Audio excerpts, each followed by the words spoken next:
आज का वचन, पहला पाठ प्रेरित चरित अध्याय 28 पद संख्या 16 से 20, 30 और 31। जब हम रोम पहुंचे तो पौलुस को यह अनुमति मिली कि वो पहरा देने वाले सैनिक के साथ जहां चाहे रह सकता है। 3 दिन बाद पौलुस ने प्रमुख यहूदियों को अपने पास बुलाया और उनके एकत्र हो जाने पर उनसे कहा, भाइयों, मैंने न तो राष्ट्र के विरुद्ध कोई अपराध किया और न पूर्वजों की प्रथाओं के विरुद्ध, फिर भी मुझे बंदी बनाया और यरूशलेम में रोमियों के हवाले कर दिया गया है।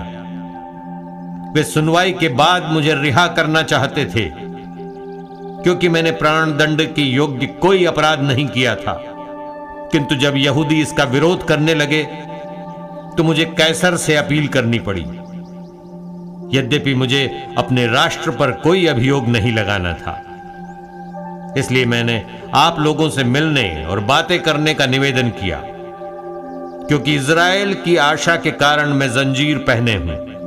पौलुस पूरे 2 वर्षों तक अपने किराए के मकान में रहा। वो सभी मिलने वालों का स्वागत करता था और आत्मविश्वास के साथ निर्विघ्न रूप से ईश्वर के राज्य का संदेश सुनाता और प्रभु ईसा मसीह के विषय में शिक्षा देता था। यह प्रभु की वाणी है। सुसमाचार संत योहन अध्याय 21 पद संख्या 20 से 25। पेतरुस ने मुड़कर उस शिष्य को पीछे पीछे आते देखा जिसे ईसा प्यार करते थे और जिसने ब्यारी के समय उनकी छाती पर झुककर पूछा था, प्रभु, वो कौन है जो आपको पकड़वाएगा? पेतरुस ने उसे देखकर ईसा से पूछा, प्रभु, इनका क्या होगा? ईसा ने उसे उत्तर दिया, यदि मैं चाहता हूं कि ये मेरे आने तक रह जाए तो इससे तुम्हें क्या? तुम मेरा अनुसरण करो। इन शब्दों के कारण भाइयों में ये अफवाह फैल गई कि वो शिष्य नहीं मरेगा, परंतु ईसा ने ये नहीं कहा कि ये नहीं मरेगा, बल्कि ये कि यदि मैं चाहता हूं कि वो मेरे आने तक रह जाए तो इससे तुम्हें क्या? ये वही शिष्य है जो इन बातों का साक्ष्य देता है और जिसने ये लिखा है। हम जानते हैं कि उनका साक्ष्य सत्य है।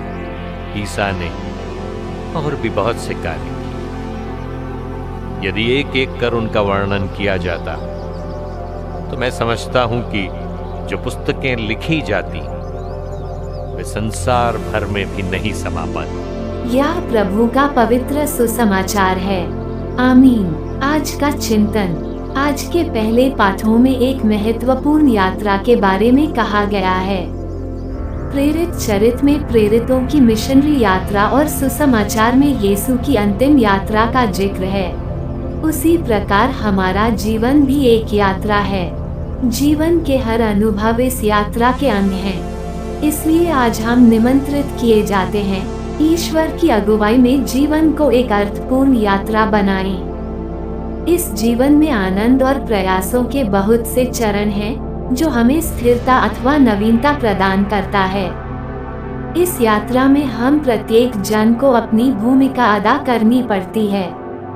संत पेतरुस को जहां कलीसिया की अगुवाई की जिम्मेदारी दी गई थी, वहीं प्रिय शिष्य को बुढ़ापे की मृत्यु। इस तरह हमें जो जिम्मेदारी दी गई वह दूसरे के लिए संभव नहीं है। इसलिए पेतरुस की तरह दूसरों की जिम्मेदारियों के बारे न सोचकर हमें अपनी जिम्मेदारियों के बारे सोचने की आवश्यकता है। जब हम दूसरों की जिम्मेदारियों से अपनी तुलना करते हैं, हम अवश्य ही भ्रमित या भटक जाते हैं। आमीन।